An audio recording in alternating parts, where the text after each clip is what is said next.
How to fix we can't find your camera on Windows 10 or 11 problem.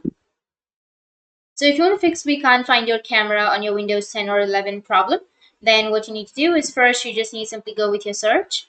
Under search, you need to search for camera privacy settings. So click on camera privacy settings, and now make sure that you allow the access to the camera. Here you need to go and turn it on.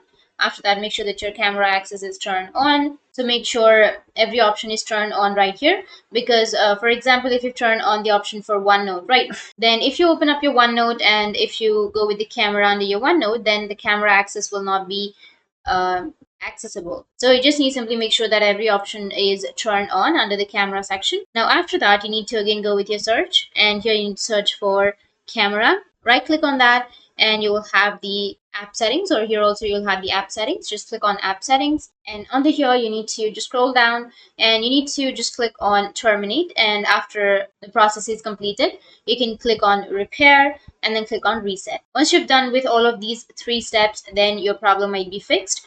But if that still doesn't fix your problem, the last solution is you can right click on your Windows and then go with the device manager. After opening a device manager, you need to go with camera, and under camera you need to select the camera that you are using. Right click on it, go with properties, and now if you have disabled the device, then you can go and enable. You will have enable option right here. You can go and enable. But if you've already enabled that, then you can go with update driver and you can update your drivers. You can select the first one or the second one.